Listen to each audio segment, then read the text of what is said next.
गोविंद शिल्प घेऊन येत आहे एकूण 80 ट्विन बंगलोचा भव्य दिव्य पंढरपुरातील एकमेव प्रकल्प। आमच्या प्रकल्पाची वैशिष्ट्ये मनाला शांती देणारं महादेवाचं मंदिर, मुख्य रस्ता सुमारे 30 फुटांचा, अंतर्गत रस्ता सुमारे 20 फुटांचा, ग्रामपंचायत योजनेचा प्रत्येक बंगलोजला स्वतंत्र नळ, सांडपाण्याची सुरक्षित विल्हेवाट, सर्व टाइल्स ग्लॉसी आणि नामांकित कंपनीच्या, सर्व स्टेअर, खिडक्या, चौकटी सुपर ब्लॅक ग्रेनाइट, दोन्ही अटॅच बाथरूम पूर्णपणे टाइल्स, पंतप्रधान हर घर नल योजना पूर्णत्वाकडे, bathroom, basin, kitchen CP fittings हे जगवार कंपनीचे, स्टील वर्क पूर्णपणे जिंदाल कंपनीचे, 1000 लिटर पाण्याची टाकी, 150 लिटर सोलर वॉटर हीटर सोबत वॉटर प्युरिफायर, प्रत्येक बंगलोजला स्वतंत्र पार्किंग, दर्शनीय भाग पूर्णपणे डॅटो टाइल्स, टाटा प्रवेश कंपनीचे आकर्षक भक्कम दरवाजा, फुटी उंचीचे सुरक्षित कंपाऊंड। मग विचार काय करताय? गोविंद शिल्प, पत्ता गट नंबर 95, हॉटेल अंगण शेजारी, टाकळी रोड, पंढरपूर। घडामोडी पाहण्यासाठी आमच्या YouTube चॅनलवरील PVR म्हणजेच पंढरी वार्ता या न्यूजला सबस्क्राइब करा आणि शेजारील बेल आयकॉनवर क्लिक करा। आगामी लोकसभा निवडणुकीची घोषणा आज शनिवारी होणार असल्याने राज्य सरकारने निर्णयांचा सपाटा लावलाय। आज झालेल्या मंत्रिमंडळ बैठकीत राज्य शासनाने 17 निर्णय घेतलेत। राज्य शिखर संस्थेच्या कळंबोलीतील इमारतीसाठी शुल्क माफी, 138 जलदगती न्यायालयांसाठी वाढीव खर्चाला मान्यता, संस्कृत, तेलुगू, बंगाली साहित्य अकादमी स्थापन करणार, शासकीय निमशासकीय जागांवर आता मोफत चित्रीकरण, हाताने मैला उचलण्याच्या प्रथेचे उच्चाटन करणार, रोबोटिक स्वच्छता यंत्रे असलेली मॅनहोलकडून मशीन होलकडे योजना असे अनेक महत्त्वपूर्ण निर्णय राज्य शासनाने घेतलेत। शुक्रवारीही एकूण 205 शासन निर्णयांची घोषणा राज्य सरकारच्या संकेतस्थळावर करण्यात आली। यामध्ये अनेक बदल्या, नियुक्त्या आणि निधी वाटपांचा समावेश होता। गिरणी कामगारांच्या घरांबाबतचा निर्णयही राज्य सरकारने जाहीर केला आहे। आणि जे काही जितकी जमीन ज्यांची आहे त्याप्रमाणे तो आकडा मागे पुढे होईल, परंतु सोयाबीन आणि कापूस याच्यामध्ये शेतकऱ्यांना भावांतर पद्धतीने देण्याचा निर्णय आम्ही सरकारने घेतलेला आहे आणि नक्कीच याचा दिलासा शेतकऱ्यांना मिळेल। शेतकरी हा केंद्रबिंदू मानून आमचं सरकार गेले अनेक वर्ष काम करते। ते बाकी निर्णयामध्ये मी जाऊ इच्छित नाही, म्हणजे जेव्हा जेव्हा नुकसान झालं त्यावेळी अतिवृष्टी, अवकाळी, गारपीट आम्ही नियम सगळे बाजूला ठेवले आणि नियमाच्या दुप्पट जाऊन त्यांना मदत केली। 2 हेक्टरचं आम्ही 3 हेक्टर केलं। मुद्दाम आपल्याला एक थोडी पार्श्वभूमी आम्ही सांगतो। 1 रुपयामध्ये पीक विमा दिला, सततचं पावसाचं नुकसान धरलं जात नव्हतं ते आम्ही धरलं आणि जवळपास आतापर्यंत शेतकऱ्यांना नुकसान भरपाई आणि विविध योजनांच्या माध्यमातून गेल्या 1.5-2 वर्षामध्ये आमच्या सरकारने 45,000 कोटी रुपये शेतकऱ्यांसाठी आतापर्यंत तरतूद केलेली आहे। विरोधक म्हणतात ना काय दिलं हे सरकारने निर्णय घेतलेले आहेत आणि त्यामुळे आजचा हा निर्णय अतिशय मोठा निर्णय सोयाबीन आणि कापसाच्या बद्दल सरकारने घेतलेला आहे। त्याचबरोबर अनेक निर्णय आम्ही आज घेतलेले आहेत। तात्पुरत्या स्वरूपातील वैद्यकीय अधिकाऱ्यांना नियमित करण्याचा निर्णय घेतला। मालमत्ता विद्रुपीकरणासाठी त्याला देखील दंड आणि तो एक विषय घेतलाय। 138 जलदगती न्यायालयासाठी वाढीव खर्चाला मान्यता दिलेली आहे आणि त्याचबरोबर आज संस्कृत, तेलुगू, बंगाली साहित्य अकादमी स्थापन करण्याचा निर्णय, बंजारा समाज त्याही आपण निर्णय घेतलाय। शासकीय निमशासकीय जागांवर आता मोफत चित्रीकरण, जे आपले कलावंत आहेत, सिनेमा आहे त्यांचा, त्याला देखील आम्ही मोफत चित्रीकरण करण्याचा निर्णय घेतलाय। विणकर समाजासाठी आर्थिक विकास महामंडळ त्याला 50 कोटीची तरतूद केली आहे। त्याचबरोबर संत भोजलिंग काका सुतार समाज आर्थिक विकास महामंडळ तेही स्थापन करण्याचा निर्णय घेतलाय।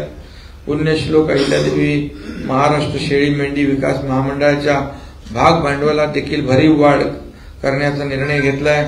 हाताने मैला उचलण्याच्या प्रथेचे उच्चाटन करण्याच्या दृष्टीने रोबोटिक स्वच्छता यंत्रे असलेली मॅन होलकडून मशीन होलकडे जाणारी योजना त्याचा देखील आम्ही आज निर्णय घेतलाय। संगणक गुन्हे तातडीने निकाली काढण्याचा निर्णय घेतलाय। त्यामध्ये सेमी ऑटोमेटेड प्रोसेसिंग प्रकल्प गृह विभागाच्या माध्यमातून राबवला जाईल राज्य पोलीस दलात आर्टिफिशियल इंटेलिजन्सचा वापर करण्याचा निर्णय घेतलेला आहे. ऑटो रिक्षा टॅक्सी चालकांसाठी कल्याणकारी महामंडळ स्थापन करण्याचा निर्णय घेतलेला आहे. त्याला एक वेळचं 50 कोटीचं एक अनुदान तरतूद केलेली आहे. त्याचबरोबर बुलेश्वरची जागा आपल्या जिमखान्यासाठी जैन इंटरनॅशनल ऑर्गनायझेशनला देण्याचा निर्णय आम्ही घेतला आहे.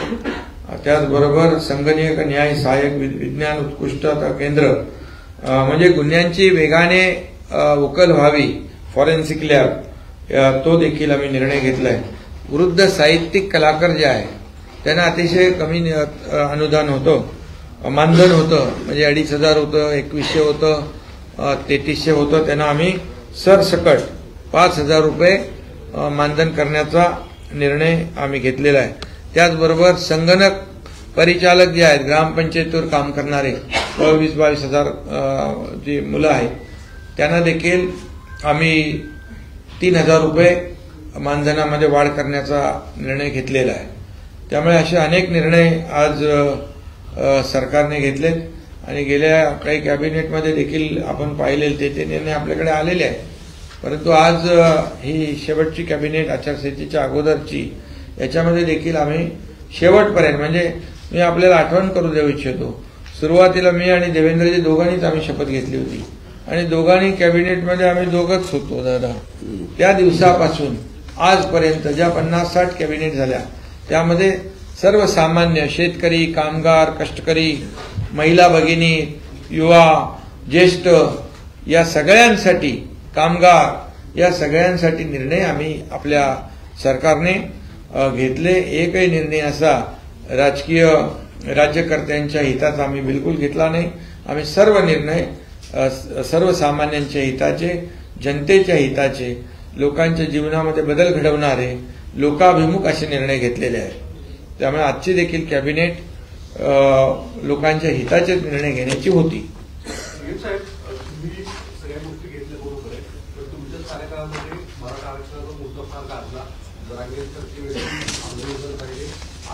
भूमिका आली की शेवटच्या मंत्रिमंडळापर्यंत किंवा आचारसंहिता लागेपर्यंत सगळी सोडीबाबतचा जर निर्णय झाला नाही तर महायुतीला याचे परतफेड करावी लागेल अशा स्वरूपाचा इशारा देणं नाही. यामध्ये एकच आमची भूमिका पहिल्या अगोदरपासून सरकारची स्पष्ट होती की मराठा समाजाला टिकणारं कायद्याच्या चौकटीत बसणारं आरक्षण देणं आणि ओबीसी समाज, इतर समाज, कुठल्याही समाजाला धक्का न लावता हे आरक्षण देण्याचा आमचा निर्णय आणि आमची भूमिका होती. ती आम्ही तो निर्णय विशेष अधिवेशन घेऊन आम्ही तो निर्णय घेतला. आता त्यामध्ये जे मुलांना फायदाही होऊ लागलाय मराठा समाजाचा. त्या दिवशी आम्ही आपल्याला सांगतो की 26 फेब्रुवारीला आरक्षण लागू केलं रात्री 12 वाजता आणि 27 तारखेला बिंदू नामावलीचा GR काढला.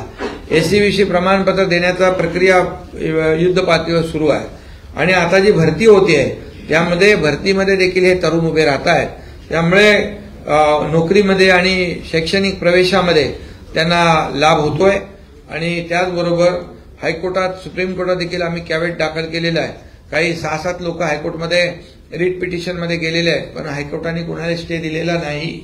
त्यामुळे सरकारची जी काय आम्ही म्हणत होतो टिकणारं, कायद्याच्या चौकटीत बसणारं सर्व नियम, त्याच्यामध्ये जो काही डेटा आम्ही गोळा केलेला आहे, मराठा समाज मागास, शैक्षणिक आणि सामाजिक मागास कसा आहे हे जे काही सिद्ध करण्याचं काम या मागासवर्ग आयोगाने केलंय. अतिशय पद्धतशीरपणे जवळपास 2.5 कोटीपेक्षा जास्त 2,80,00,000 लोकांपर्यंत हे सर्वेक्षण झालेलं आहे. अतिशय इम्पिरिकल डेटा जो गोळा केलाय तो एक्सटेन्सिव्ह आणि अतिशय डिटेल हा आम्ही केलेला आहे. त्यामुळे आम्हाला खात्री आहे की जो निर्णय सरकारने घेतलाय तो निर्णय कोर्टामध्ये देखील टिकेल. आणि त्याचबरोबर जसं मनोज जरांगे पाटील यांनी जे कुणबी प्रमाणपत्र मिळत नव्हते ते कुणबी प्रमाणपत्र मराठवाड्यामध्ये त्यांनी मागणी केल्यानंतर जस्टिस शिंदे कमिटी आम्ही गठीत केली. जस्टिस शिंदे कमिटीने काम केल्यानंतर ज्या जुन्या कुणबी नोंदी 1967 पूर्वीच्या त्या शोधल्या. अनेक लोकांना त्या कुणबी प्रमाणपत्र मिळाले. पार तेलंगणापर्यंत आपले लोक गेले आणि त्यांची मागणी होती की या जस्टिस शिंदे कमिटीला मुदतवाढ मिळावी, 2 महिने मुदतवाढ देखील आम्ही दिलेली आहे. आणि त्याचबरोबर आता जे नोटिफिकेशन काढलं सगळे सोयऱ्यांचं, या नोटिफिकेशनवर जवळपास आता 8,47,000 एवढ्या हरकती आलेल्या आहेत. 26/1/2024 ही आपण अधिसूचना जनतेच्या सूचना हरकतीसाठी काढली आणि 16/2/24 पर्यंत 8,47,000 एवढ्या त्याच्या हरकती सूचना आलेल्या आहेत. सदर हरकती सूचनांची नोंदणी आणि छाननी याची कार्यवाही सामाजिक न्याय व विशेष सहाय्य विभागामार्फत प्राधान्याने सुरू आहे. पूर्णपणे टीम त्याच्यामध्ये काम करते. 5 विभागाचे 266 अधिकारी कर्मचारी त्याच्यात काम करतायत आणि डे नाईट त्याच्या शनिवार रविवारी देखील काम करतायत आणि यावर खूप मोठ्या प्रमाणावर छाननी झाली आहे.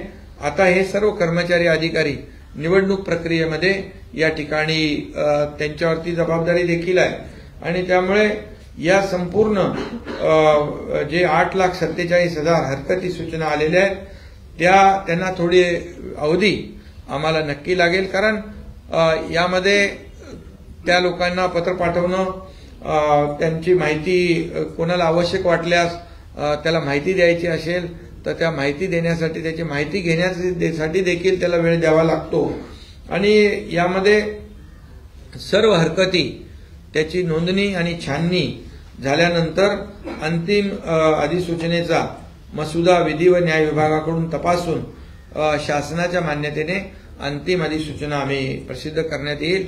कारण आता जे आम्ही केलं, जे बोललो सरकार ते आम्ही केलेलं आहे. त्यामुळे 10% आरक्षण दिलं, ते आज आपलं लागू झालं. कुणबी प्रमाणपत्र मिळत नव्हती, ती कुणबी प्रमाणपत्र ज्यांच्या नोंदी जुन्या आहेत, जो कायदा नियम पूर्वीपासूनचा आहे तो लागू केला. जस्टिस शिंदे कमिटी यांची कमिटी पूर्ण काम करते, ते आम्ही केलं. आणि त्याचबरोबर हे अंतिम नोटिफिकेशन जे आहे, सूचना हरकती आल्यामुळे घाई गडबडीमध्ये जर कुठला निर्णय घेतला तो टिकणार नाही. आम्ही कुणालाही फसवणार नाही, हे पहिल्यापासून आमचं मत आहे. जाहीरपणे आम्ही सांगितलं, जाहीरपणे शिवाजी महाराजांची शपथ घेतली, जाहीरपणे आम्ही विशेष अधिवेशन घेतलं आणि आरक्षण दिलं. आता आपल्याला माहित आहे त्या आरक्षणाचा फायदा 10% मराठा समाजाला मिळू लागलेला आहे. त्यामुळे माझी विनंती, आव्हान आहे सगळ्यांना की सरकार देणार आहे, सरकार सकारात्मक आहे, सरकार पूर्णपणे दिलेला शब्द पाळणार आहे. त्यामुळे आता यामध्ये देखील ह्या सगळ्या ज्या काही गोष्टी, हरकती ज्या आलेल्या आहेत, या हरकतींची छाननी आणि सगळे जे काही तपासणी आहे ती करून आम्ही अंतिम सूचना देखील कायद्याची सगळी प्रक्रिया पूर्ण करून या ठिकाणी 4 महिन्यामध्ये अंदाजे 4 महिन्यात आम्ही तेही काम पूर्ण करू.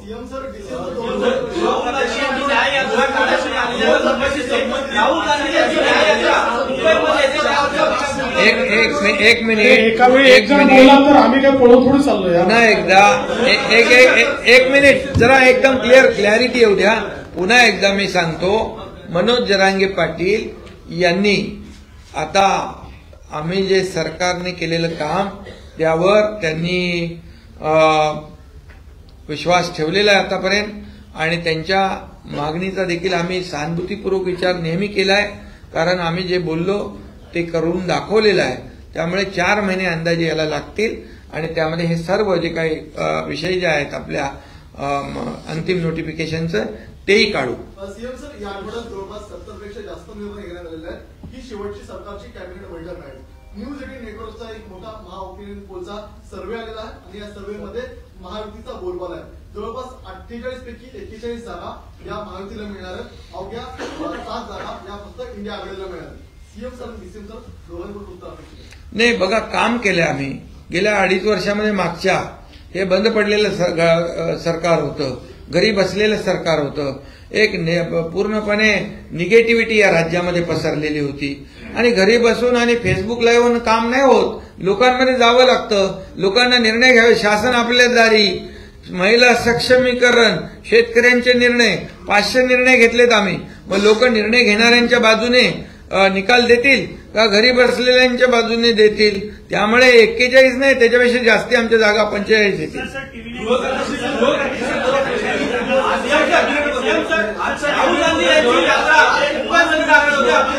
राहुल गांधी यांची न्याय यात्रा मुंबईमध्ये दाखल होते, आपली काय प्रतिक्रिया? अरे आता यात्रा त्यांनी अनेक यात्रा काढल्या, पण झालं काय? खरं म्हणजे या स्वातंत्र्यवीर सावरकरांचा अपमान करणाऱ्यांच्या बरोबर हे सगळे लोक जे हिंदुत्ववादी स्वतःला म्हणून घेतात ती फिरतायत, हे दृश्य अतिशय दुर्दैवी आहे. आणि या महाराष्ट्रातली जनता, मुंबईतली जनता, सावरकर प्रेमी जनता या ठिकाणी त्यांना आम्हाला काही सांगण्याची आवश्यकता नाही. या मतदारच त्यांना त्यांची जागा दाखवतील.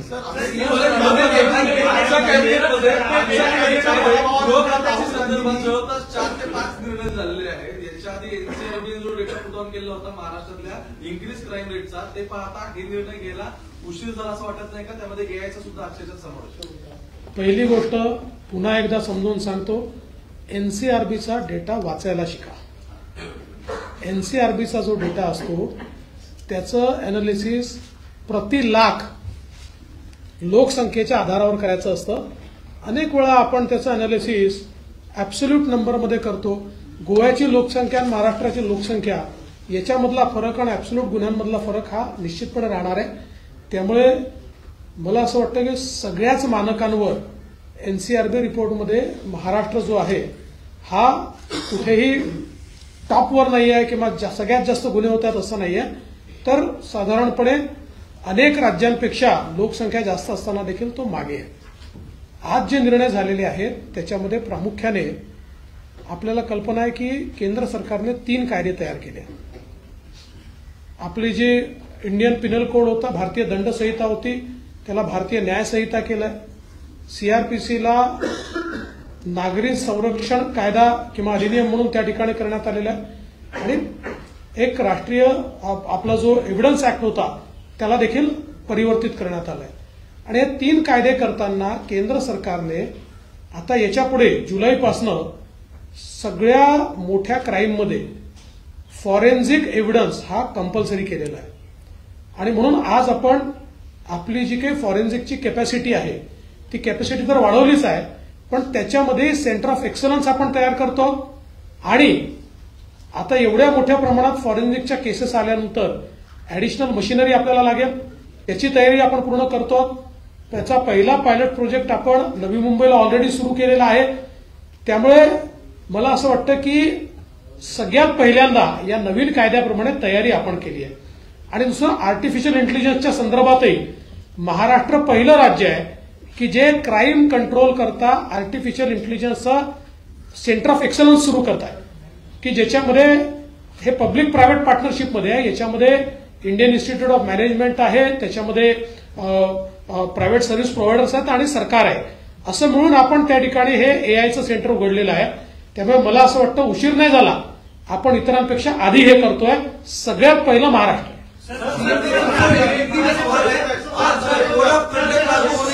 अरे हिंदी समजा मराठी होतं.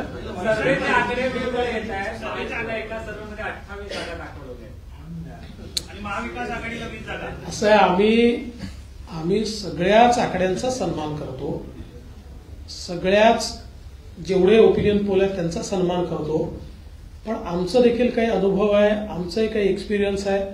त्याच्या आधारावर आम्ही तुम्हाला एवढंच सांगतो की ज्यावेळी निकाल येतील, मागच्या 2 निवडणुकांमध्ये महायुतीला जेवढ्या जागा मिळाल्या त्यापेक्षा जास्त जागा महायुतीला मिळतील, कमी जागा मिळू शकत नाही.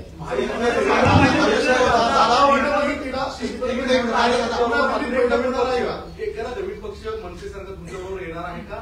आणि जागा वाटपाचा जो फॉर्म्युला आहे तो नेमकं कधी जाहीर केला जाईल? कारण की तर्क वितर्क राजकीय गॉसिप असे सुरू आहेत की आपणच आपल्या मित्र पक्षांवर कमी जागा द्या, त्याच्यावर खूप गॉसिप सुरू आहे.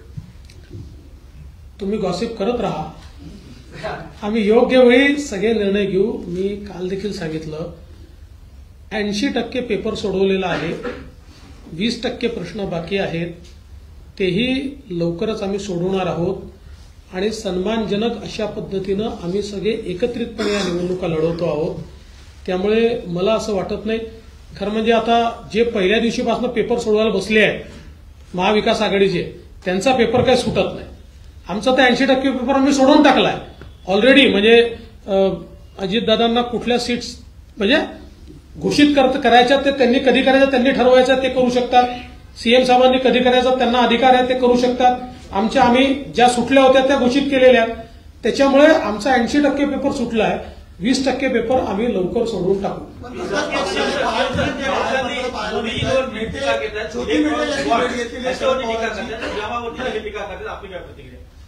कशावर इलेक्ट्रॉन बॉन्ड रोखे जे निधी आहे नाही, आता त्यांना कसं आहे, त्यांना कुठला मुद्दा राहिलेला नाही, त्यामुळे मोदीजींवर टीका करण्याचा त्यांना नैतिक अधिकारच नाही. 50-60 वर्षामध्ये जे काम झालं नाही ते 10 वर्षामध्ये मोदीजींनी करून दाखवलं. आज आपण पाहतोय आपल्या देशाची प्रतिमा अर्थव्यवस्था जगभरामध्ये आज ज्या पद्धतीने उंचावली मोदीजींमुळे, याची पोटदुखी आहे. आणि एकीकडे देशभक्त राष्ट्रभक्त मोदीजी, दुसऱ्या आपल्या देशाची बदनामी जाऊन परदेशात करणारे कोण आहेत ते आपल्याला माहित आहे. आणि त्यामुळे आज सगळ्यांनी ठरवलंय की पुन्हा एकदा मोदी सरकार येणार. आणि त्यामुळे दर वेळेला 2014ला पण मोदीजींची बदनामी त्यांनी केली, सगळे पक्ष एकत्र आले, काय झालं त्यांचं हे झालं. 2019ला फार सुपडा साफ झाला त्यांचं, ते विरोधी पक्ष नेत्यासाठी लागणारा आकडा पण नाही आला. आणि 2024ला आता तर खऱ्या अर्थाने लोकांमध्ये फक्त आणि फक्त मोदी गॅरंटी चालते. आता लोकांनीच ठरवलंय, लोकांनीच गॅरंटी दिलेली आहे की विकास करायचा असेल, आपल्या देशाला महासत्तेकडे न्यायचं असेल, आपल्याला आर्थिक महासत्ता बनायचं असेल तर मोदीजींशिवाय पर्याय नाही. असा कुठला प्रधानमंत्री तुम्हाला मिळेल की एक दिवस पण सुट्टी नाही घेतली, परदेशात जाऊन तिकडे किती वेळा, म्हणजे परदेशात जाणारे लोक सुट्टी आणि हे घेणारे.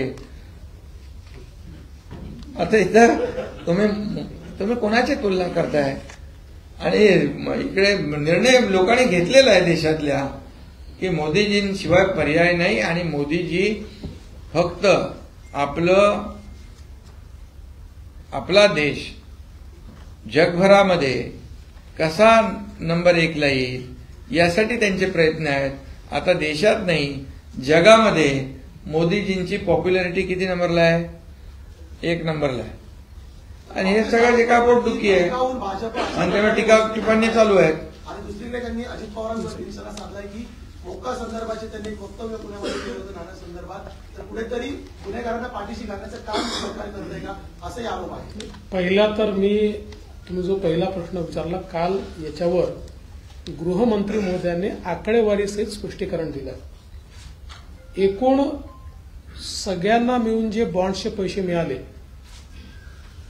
त्यातले 30% पैसे भाजपला मिळाले आणि 70% पैसे इतर सगळ्या पब्लिक पार्टींना मिळून मिळालेले आहेत आणि त्याच्यामध्ये काँग्रेसला मिळाले आहेत. आता माझा सवाल आहे की राहुल गांधी काँग्रेसला मिळालेले पैसे परत करणार आहेत का? हा पहिला प्रश्न आहे. दुसरी गोष्ट, 30% आम्हाला मिळाले, आम्ही सगळ्यात मोठा पक्ष आहोत. देशामध्ये आमचे 303 खासदार आहेत, देशात सर्वात जास्त आमदार आमचे आहेत, 11 कोटी आमचे सदस्य आहेत, तरी आम्ही 30% आहोत आणि बाकी सगळे म्हणून 70% आहेत. आणि मग हे जे 70% पैसे मिळाले हे कोणाला धमकावून मिळाले? खरं म्हणजे सगळ्यात महत्वाचं आहे की सुप्रीम कोर्टाचा निर्णय आहे, त्याच्यावर टिप्पणी करायची नाही. पण एक गोष्ट लक्षात घेतली पाहिजे, जे पैसे बॉन्ड्समध्ये कंपन्यांनी दिले ते त्यांना त्यांचे चेक आरबीआयला देऊन विकत घ्यावे लागतात. त्यामुळे ते अकाउंटेड पैसे आहेत, त्यांच्या बॅलन्स शीटमध्ये ते दाखवावे लागतात, त्यामुळे बॅलन्स शीटमध्ये अकाउंटेड झाले आहेत. ज्या राजकीय पक्षांना मिळाले त्या राजकीय पक्षांना आपल्या बॅलन्स शीटमध्ये दाखवावे लागतात आणि त्या बॅलन्स शीट पब्लिकली इलेक्शन कमिशनच्या वेबसाईटवर अवेलेबल असतात. त्यामुळे हे सगळे पैसे अकाउंटेड पैसे आहेत. याच्यापूर्वी जेव्हा निवडणुका लढल्या जायच्या त्यावेळी असे अकाउंटच नव्हते, मग हे पैसे कुठनं यायचे? आणि म्हणून काल गृहमंत्र्यांनी अतिशय सुंदर सांगितलं की काँग्रेसमध्ये ही पद्धत होती की समजा 1100 रुपये मिळाले तर 100 रुपये पार्टीला द्यायचे आणि 1000 रुपये खिशात टाकायचे, कारण अकाउंटच नव्हता, चेकचा विषयच नव्हता, बॉन्डचा विषयच नव्हता. आणि म्हणून त्यांची तडफड जास्त चाललेली आहे. आणि म्हणून या ठिकाणी अशा प्रकारचे वक्तव्य त्यांना, कारण त्यांना संपूर्ण निवडणुका पुन्हा काळ्या पैशाकडे न्यायच्या. हा बॉन्ड्समध्ये जर काही अडचणी असतील तर कोर्ट सुधारेल, त्याच्यामध्ये कोर्टाचा काही तिथे अवमान करण्याचं कोणाचं कारणच नाही आहे. त्यामुळे मला असं वाटतं की या ठिकाणी राहुल गांधींचं वक्तव्य जे येत आहे ते केवळ काळ्या पैशाचा स्रोत बंद झाल्यामुळे ही त्यांची तडफड.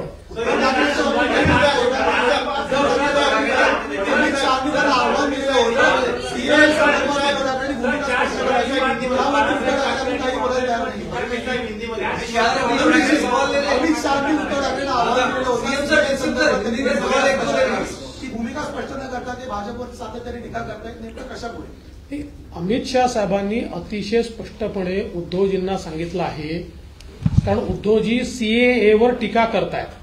सीएए काय आहे तर पाकिस्तान, बांगलादेश आणि अफगाणिस्तान यामध्ये धार्मिक कारणाने ज्या हिंदू, बौद्ध, शीख, जैन किंवा ईसाई यांना धार्मिक कारणावरून प्रताडित केलं आणि त्यामुळे त्यांना भारतात यावं लागलं, तर ते शरणार्थी म्हणून भारतात आल्यानंतर त्यांना भारताची सिटिझनशिप द्यायचा हा कायदा आहे. आता याला उद्धव ठाकरे विरोध करतायत, म्हणून स्पष्टपणे अमित शहानी त्यांना विचारलं, तुमची भूमिका काय सांगा. पाकिस्तानमध्ये ज्या हिंदूंवर अत्याचार झाला आणि तो अत्याचार झाला म्हणून ते भारतात आले, ज्या बौद्धांवर अत्याचार झाला म्हणून ते भारतात आले, त्यांना भारताची सिटिझनशिप द्यायची की त्यांना सेकंड क्लास सिटिझन म्हणून ठेवायचं, याचा उत्तर हे उद्धव ठाकरेंना द्यावं लागेल. पण ते देऊ शकत नाही, कारण आता उद्धव ठाकरे हे सुडो सेक्युलर झाले आहे. ते आता तुष्टीकरणाच्या नीतीमध्ये गेले आहेत, कारण त्यांना आता एक विशिष्ट वोट बँक पाहिजे, त्या वोट बँकेकडे त्यांचं लक्ष आहे. बाळासाहेबांची भूमिका त्यांनी बदलली, कारण काश्मीरी पंडितांवर जेव्हा अत्याचार झाला तेव्हा बाळासाहेबांनी त्यांना इथं सांभाळलं होतं, त्यांचं पुनर्वसन केलं होतं, त्यांच्या मुलांना शाळेत प्रवेश मिळवून दिले होते, त्यांची राहण्याची व्यवस्था केली होती. आता नेमकं यांनी भूमिका विरुद्ध घेतली आहे, म्हणून तर बाळासाहेबांची भूमिका आणि विचार त्यांनी सोडले.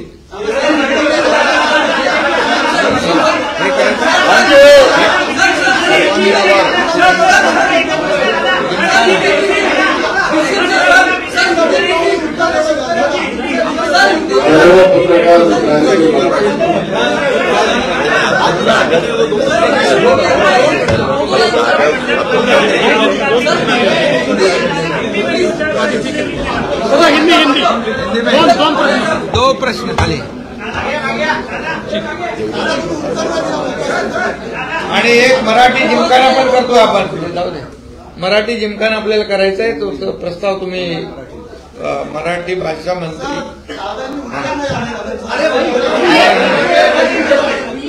बोलो, हिंदी बोलो. आपकी सरकार ने कई सारे कैबिनेट में फैसले लिए हैं, आपको कितनी उम्मीद है, क्या कहेंगे? और राहुल गांधी की यात्रा कल बहुत बड़ा शक्ति से शुरू होने वाला है, आपके फैसलों के बारे में बताइए. और जो चुनौती है जो नहीं भैया, देखो हमारी सरकार ने आज ही फैसला नहीं किया है कैबिनेट में. हमारी जितनी कैबिनेट है वो जरा पढ़ के देख लो कि हर कैबिनेट में जनहित के निर्णय हमने लिए. वो किसान हो, महिलाएं हो, कामगार हो, युवा हो, सीनियर सिटीजन हो, सभी लोग, इनके बारे में हमारी सरकार ने आज तक 500 निर्णय लिए हैं. ये रिकॉर्ड ब्रेक निर्णय है 1.5 साल में, 1.25 साल में. और आज भी निर्णय जो लिए हैं वो भी देखो, ये सब जनहित के निर्णय हैं. और इसलिए 1.5-1.25 साल का जो काम है हमारी सरकार का, ये लोग अच्छी तरह जानते हैं. हमारे सरकार स्थापित होने से पहले जो 2.5 साल की सरकार थी, उसका काम देखो, उसका कारोबार देखो, वो भी लोगों के सामने है. और इसीलिए जो काम नहीं करने वाली, घर में बैठने वाली सरकार भी लोगों ने देखी है, और फील्ड पे उतर के काम करने वाली सरकार भी देखी है. और इसलिए हम दावे के साथ कहते हैं कि जो मोदी साहब ने जो काम किया है देश के लिए, और मोदी साहब ने हमारे महाराष्ट्र के लिए भी काफी पैसे दिए हैं विकास के लिए, इसलिए ये डबल इंजन की सरकार तेजी से काम कर रही है. इसलिए तो सबसे ज्यादा विकास प्रकल्प जो है देश में महाराष्ट्र में है, नंबर 1 पे. एफडीआई में हम नंबर 1 है, जीडीपी में हमारा कंट्रीब्यूशन बहुत ज्यादा है. ये सब आपको पता है.